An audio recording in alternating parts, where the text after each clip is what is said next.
His divine presence, source of love untold. On this Father's Day, our hearts unfold. We honor fathers, their sacred role, guiding with wisdom, nurturing the soul. Infinite intelligence, infinite grace. Bless fathers with strength in every embrace. They manifest love, compassion pure, guiding their children, their spirits secure. They hold the power within their core to shape lives, leaving footprints on the shore. Through challenges faced, they stand tall, empowering their children, teaching them all. In divine harmony, they find their way, supported by Spirit each and every day. Comfort those grieving, missing their embrace. May they find solace in your loving grace. Divine Source, we offer our praise for Father's love in so many ways. Thank you for guidance, unwavering and true. For fathers, dear Spirit, we honor you. In gratitude and love, our prayer takes flight as we trust in our presence, infinite light. May this Father's Day be filled with bliss for fathers forever cherished, an eternal kiss. And so it is. Yay.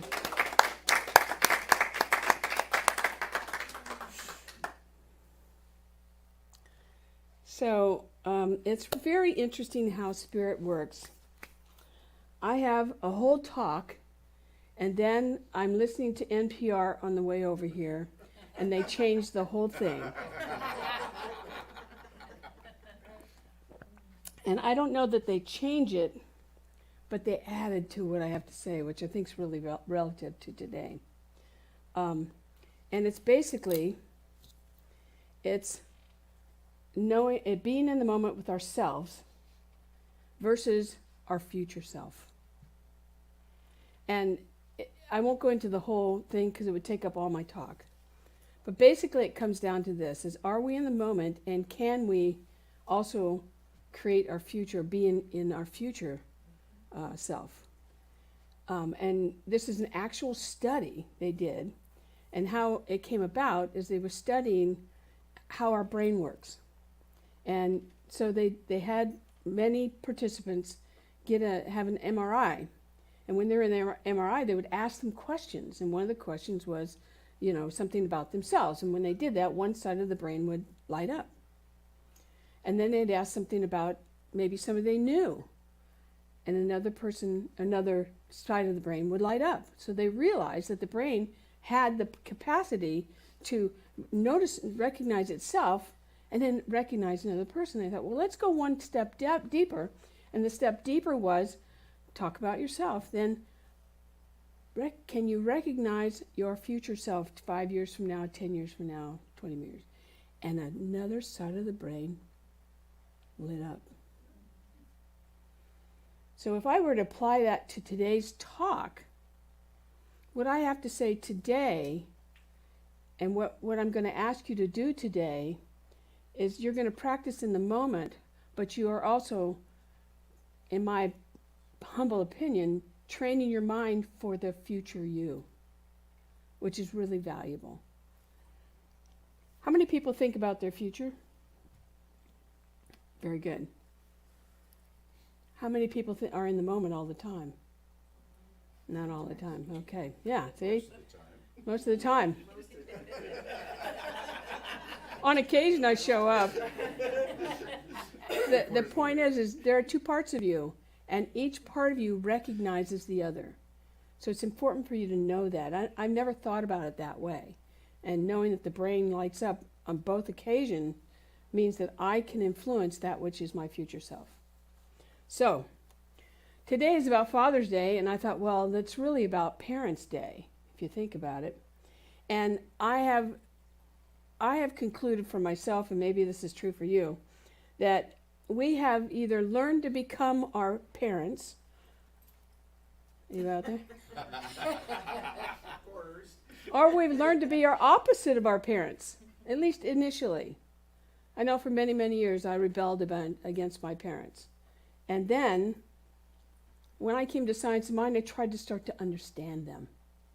Why were they the way they were? What caused them to be the way they were?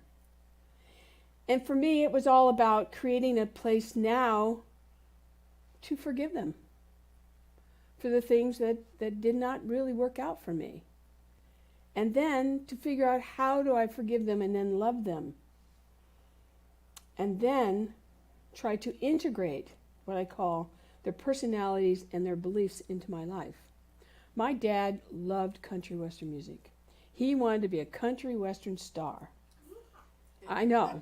And he would practice, I can't remember the guy's name, but he would practice this one song over and over and over until he sounded like him.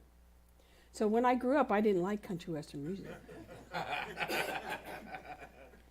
But then I all of a sudden got on the channel and I started going, this kind of makes sense. Then I learned how to country western dance. Then I was like, I love country western. So country western for me brings me home, brings me back to him. But there's an example of how I had to work through him to get to the thing. My grandmother, who really raised me, was, this is probably not a good part of her, but it's a part that I've adapted, is that she had this thing about if somebody hurt her feelings, and I watched her do this, she would turn around and walk away and never talk to them again. I know. Now, I love my grandmother because she really helped me through a lot of different parts of my life. But that's happened to me. And so I have to look at that now and go, do I really need to just X them out? Say you're no longer here? So I have bridged that in different relationships where I stopped doing that. I went back to heal that part of me. And I know. And it wasn't easy. It was not easy by any means. In fact, I was surprised that I could even do it. But since that time, that person's become very special in my life. But there's one thing that I think, whether you are a parent, have been a parent, or you don't have any children and you would love this for, like I have many of you are teachers, would want this for your child. And is that I think that every single one of us, whether we have a kid or child or not, wants our child to have a certain, I put a deep level of confidence, right? Some sort of bliss, they experience that. Peace, balance, and comfort in their life. When we know they have that and they've achieved that at some level, and we actually see that happen, we know, and I think we know, when they really get to that place, they will feel, and we will feel that they have found life to be a little bit easier and not quite so complex. When they find that center, which is to me really important. So today, in the idea of honoring our bliss, and by the way, the talk was about pleasure. And I thought, how am I going to describe pleasure? So I thought honoring your bliss had a little deeper meaning because it really honors the inner self. It really honors that which we have to work sometimes to get there and to make sure that we feel what I would call the divine flow. Because when we feel that, our children feel that, things seem to go better, right? Yeah. They seem to go better. So we're going to do a little meditation in the beginning, and I'm hoping that this will take you into that place of bliss, of just kind of relaxing into life. Instead of, I want you to let go of everything that took to get here. I want you to let go of any worry that you have and simply just be. So I'm going to invite you to close your eyes.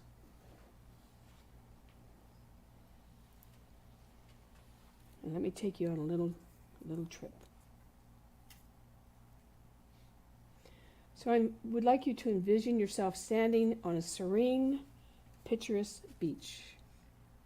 Someplace you've been before, you've loved. Feel the warm, golden sand beneath your bare feet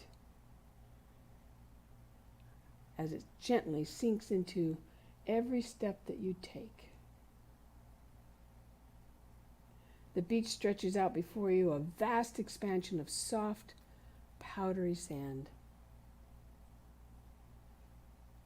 As you walk along the shore, feel a gentle breeze caressing your skin, carrying with it the faint scent of salt water, the rhythmic sound of the ocean waves. The breeze softly brushes against your face, reminding you to be present in this moment.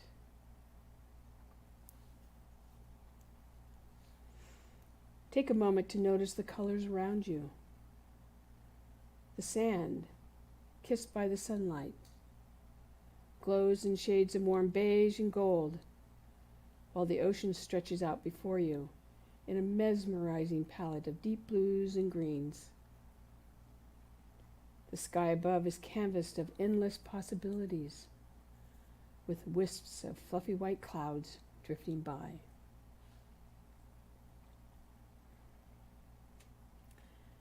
As you continue your contemplative walk, feel the rhythm of the waves as they wash ashore. Listen to their gentle crashing against the shore, a soothing symphony that lulls you into a state of tranquility. With each wave that retreats, it carries away any tension or worries, allowing you to let go and to be fully present in this moment. As you stroll along, notice the seagulls soaring gracefully overhead, their calls echoing in the distance. Watch as they effortlessly glide through the air, reminding you of the freedom and the lightness that can be found within. And so now take a moment to pause and feel the warmth of the sun on your skin. Let it radiate energy, envelop you, fill you with a sense of vitality and peace, allowing yourself to be completely present, surrendering to the beauty and tranquility of the beach setting.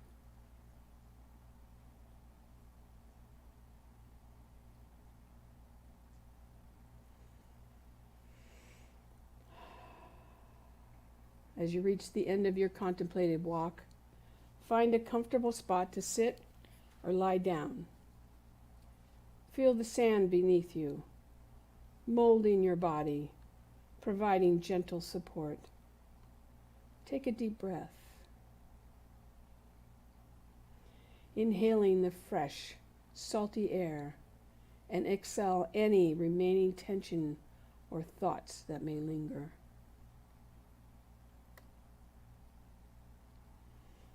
In this serene beach setting, allow your mind to drift and wander, exploring the depths of your thoughts and emotions.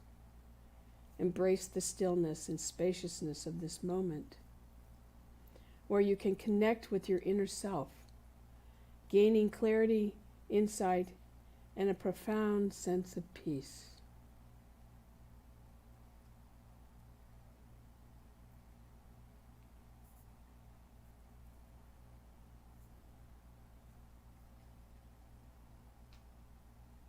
And so bringing you back to this moment and this place, when you are ready, slowly open your eyes, bringing that tranquil energy of the beach with you as you return to the present moment, feeling refreshed, rejuvenated, and at peace.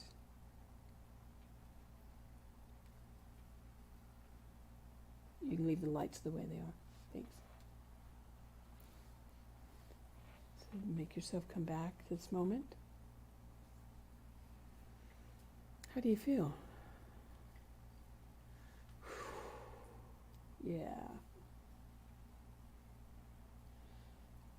See, to live to the fullness of our life, we have to have what I call self-care. And do what I just did now to bring that sense of peace to us. Because when we practice now, it influences the future. It could be an hour from now you. It could be 2 days from now you. But practicing that helps us to deal with all of life. Is it busy out there? Anybody think it's busy out there? I can bring you back to that if you want. Or I can keep you here, that you know you're okay, you're perfect, you're safe, you're everything. See, when we know who we are, we unlock what I call the unlimited possibilities. Our mind seems to expand. It was like even coming to here, and I was ready to do my talk, and then I happened to get on NPR, and guess what? It gave me more true meat, in a way, to give to you, so that you could see that you have that kind of control. It's in the newsletter I said this: pleasure or bliss is a pleasant emotion of commitment felt deep within because of an event that builds positive feelings. We have to do that. I don't know how many people are pumping you up lately. You have people pumping you up all the time? No. So we have to do that. We have to create those positive feelings. It is the opposite of grief and sadness. A wave of calmness washes over our body when it's felt, keeping the body and mind in a peaceful state, just like I did a moment ago. But we have to create that for ourselves.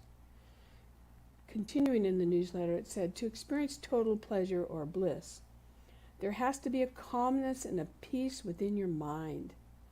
Calmness and peace cannot be attained in a mind filled with turbulence, anger, and irritation.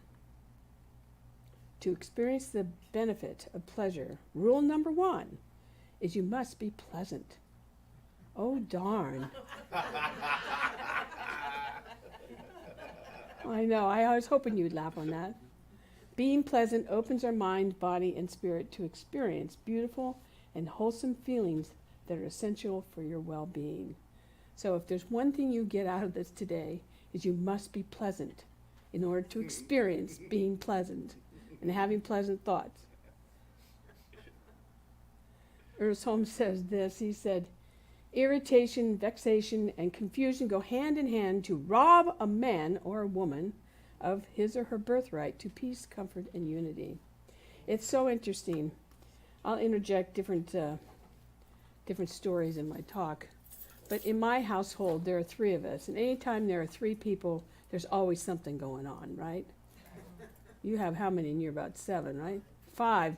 You always have something, and so 3, yeah. There's always something going on, and for me anyway, what I find, and the point I'm going to make in a minute is that because there's always something going on, we tend to sometimes compartmentalize that, right? We hold on to it. It's like, I'll remember next time, right? Oh yeah, I see the heads going. All right, I like that.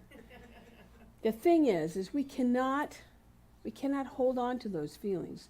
We have to get them out because they're detrimental to our health. How do we do that? Well, in my household, usually what happens is 2 people team up and we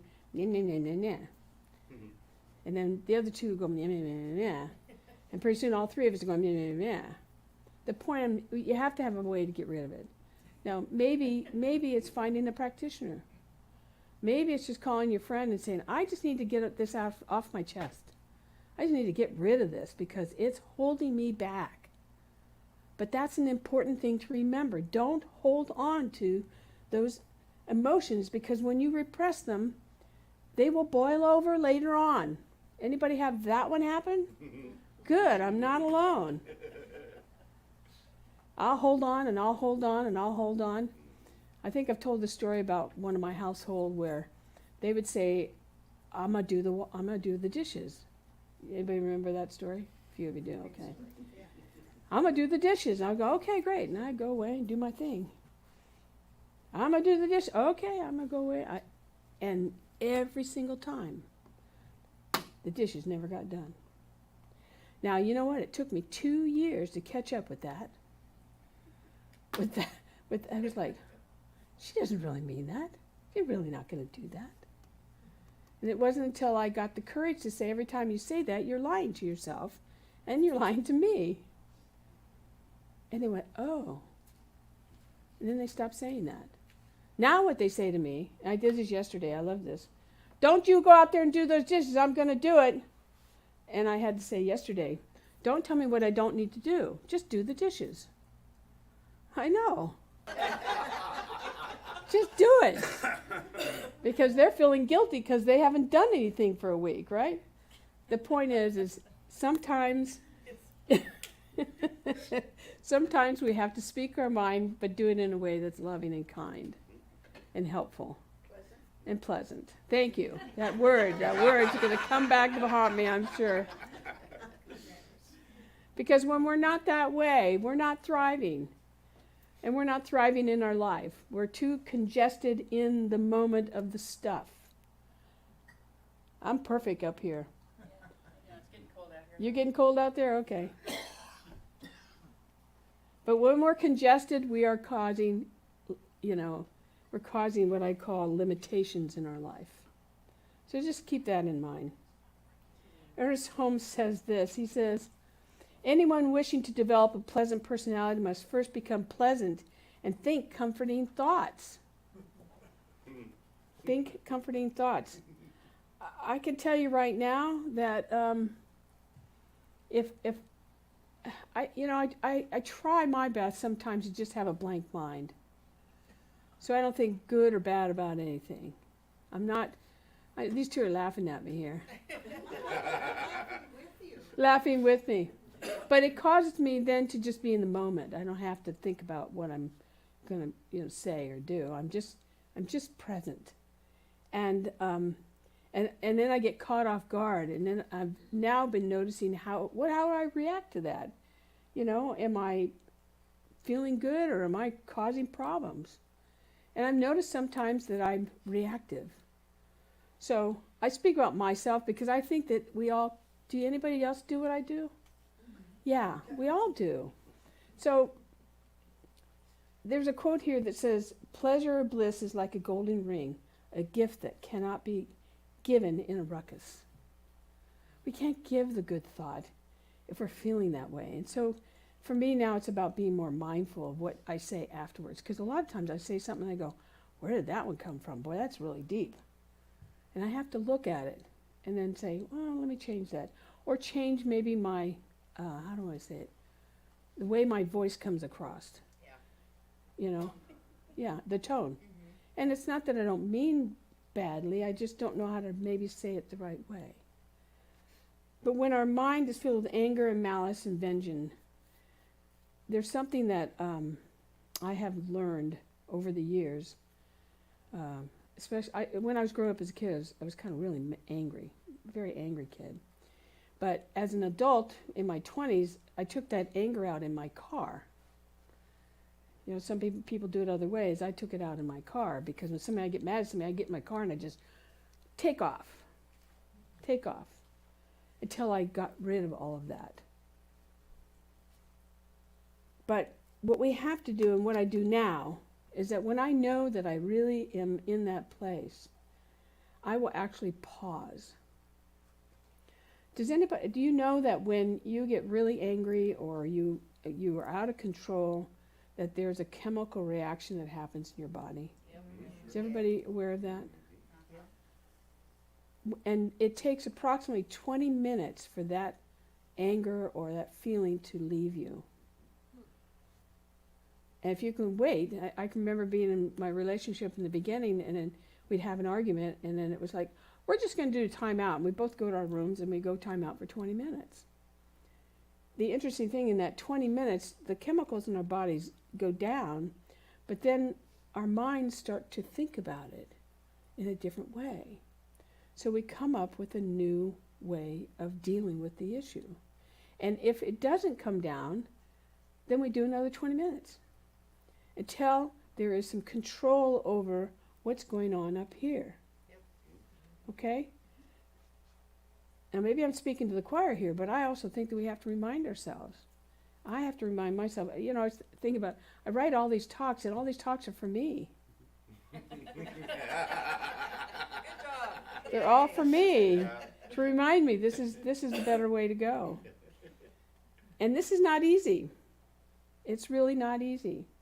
But if there happens to be a pattern around all of this, then there's some healing that needs to take place and to discover. I can remember when I really figured out why I got so angry. And that was from a stepmother.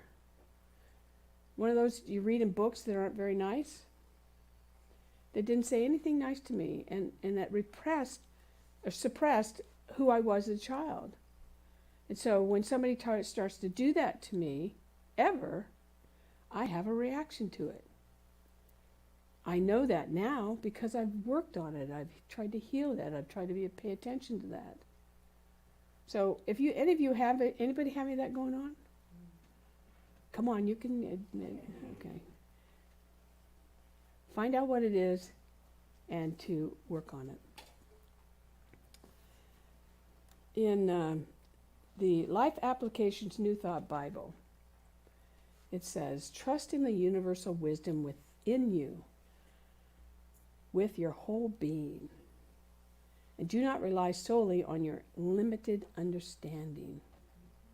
Proverbs 3:5. We are tapped into that universal wisdom. It is always there, will always be there. It is never going away, and it's something for us to hold on to. So when we're in that place that doesn't feel very comfortable, what I want you to know, if there's no second thing I want you to know besides being pleasant, is to know that universal wisdom will come back to you. It will never escape you. So being pleasant, and if you're in that place, knowing that it's all going to come back. It's not a long-term senior moment, okay? It's a real thing that will come back. The third point I want to make is that we may not want to admit that joy, peace, and harmony exist. The thing about it is it's everywhere, but it has to come from within us. It's not something that we can go and get. You can't buy it at the store. You can't buy it in a TV program. You can't buy it in a book. Maybe you will. You might experience that. But the feelings are all within our own self, and we have to choose whether we want to experience that or not. So self-care is a priority. And I think we all know this, is that the universe will say yes, whether we're happy, joyful, and harmonious, or whether we're angry or whatever. It'll go either way for us. But today, I'm going to give you some secrets. And so Emma, is that Harry back there? Mm-hmm. Hi, Harry. Mm-hmm. Emma's going to hand this out to you. There are two things. And I need one of them if we have enough there. This is a packet. It's called self-care.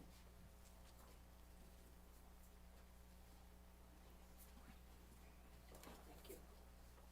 Can I have one? Thanks.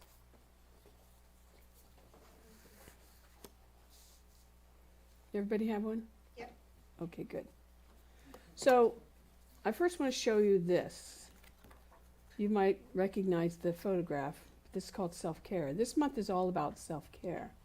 And on the back, I'm doing one of these per month because we teach a lot of things here, but nobody understands what we teach. And it's so simple. And it's so real and so easy. So if you look at the back, it says the intersection of self-care and life principles. Self-care involves taking intentional actions to nurture and prioritize your physical, mental, and emotional health. It encompasses activities that help you relax, recharge, maintain balance in your life. Some common self-care practices include physical, emotional, mental, social, and spiritual self-care. And then the principle is, can be incorporated into the self-care practice by integrating conscious intention, positive thinking. Coming to church is one of those things. Coming here, taking a class, seeing a practitioner, reading a Science of Mind textbook, or anything that has a good, positive feel to it. By recognizing the power of your thoughts and beliefs, we can intentionally direct our mental, emotional energy towards self-care practices and positive well-being. For example, using affirmations or engaging in affirmative prayer can help align our minds with the desired outcomes of self-care, promoting a more holistic, intentional approach to personal well-being. Being a spiritual person means taking care of yourself. And that's what we're talking about today. So the secrets. What are the secrets? I don't know how much time I have left. I'm probably okay. 5 minutes. 5 minutes, okay. So you have this card. And these are the principles that you would practice to create bliss in your daily life. One is gratitude. You know, you want to feel better?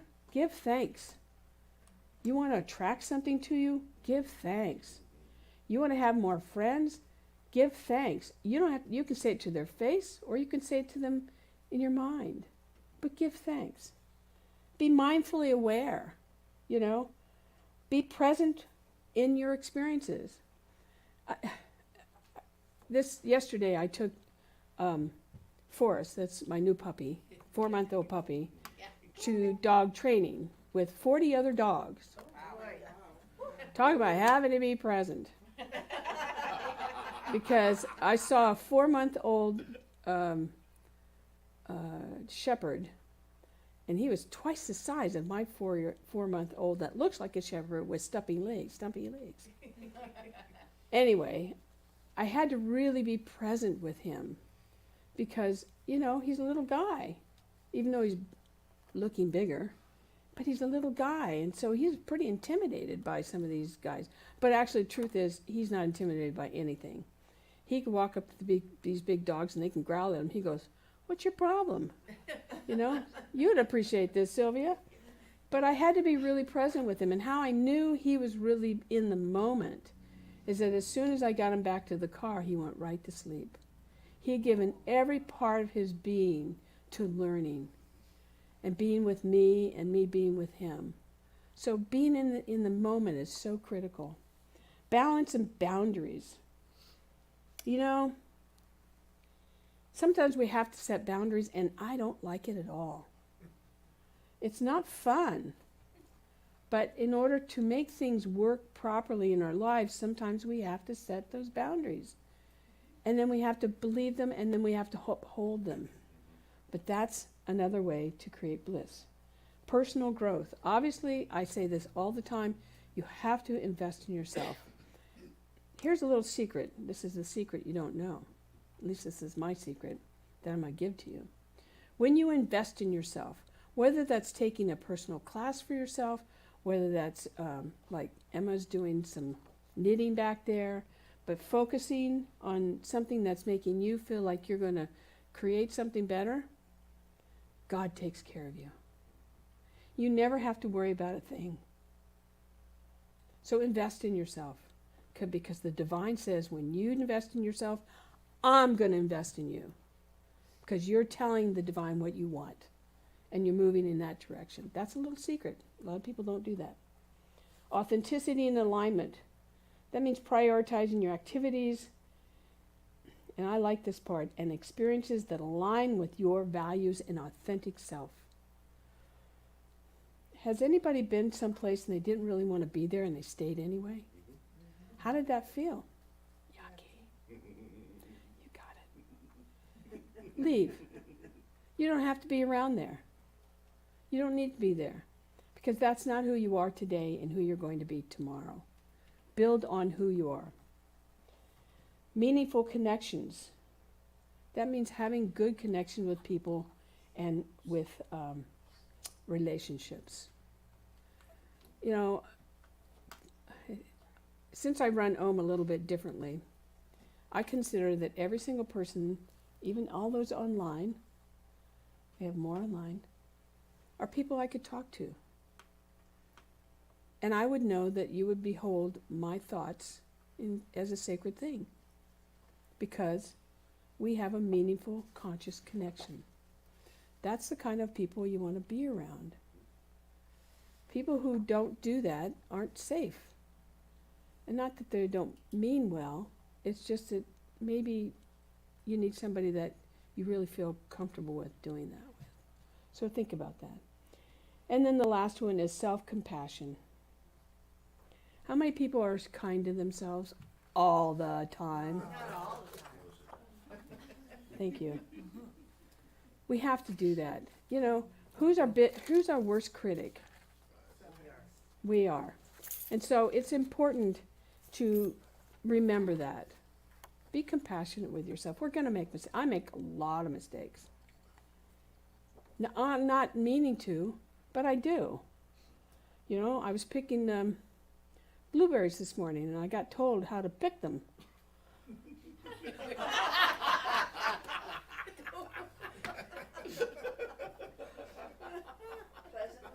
Pleasantly. I love you guys. So I went, okay, thank you. I just picked the big ones. That's all I cared about. Life is funny like that, you know. We have those experiences. We have to turn on the charm at times. But be compassionate with yourself. And when you see somebody not being compassionate with themselves and you know they deserve it, then give them that gift. We have to give this stuff away. Especially children. Especially children, yeah. Excuse me. That's okay, because they're hard on themselves. So, this is for you. And every week that I speak, I'm trying to bring you back to principles. Back to things that are going to really support you. Really support you to know who you are, to know that you are loved, to know that you have the capabilities, and to today especially remind you that you're in the moment, but you can create your future self. So I'm going to end with this, and I have a slide of this. And I thought, what would Maya Angelou say? What would she say about self-care? And I think I've heard this before, but she came up with something I thought was really important. So I'm going to end with, I want to say this first. God gave me this morning too, so I have to read this. It says, what we are is God's gift to us. What we become is our gift to God. So remember that. That's a little extra.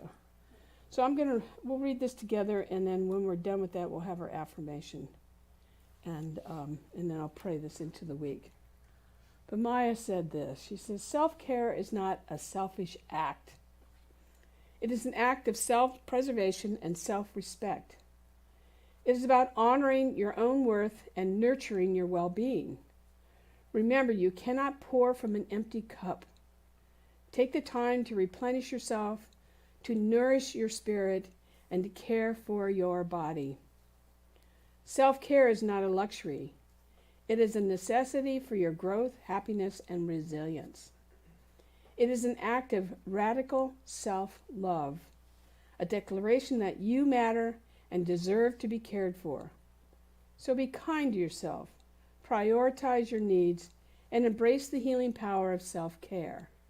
In doing so, you empower yourself to show up fully in the world and make a positive difference in the lives of others. Say then to yourself, my body is a temple of the living Spirit. It is spiritual substance now. Every part of my body is in harmony with the living Spirit within me. The life of this divine Spirit flows through every atom of my being, vitalizing, invigorating, and renewing every particle of my physical body. There is a pattern of perfection at the center of my being, which is now operating through every organ, function, action, and reaction. My body is forever renewed by the Spirit. I am now made vigorous and whole. I possess the vitality of the infinite. I am strong and well.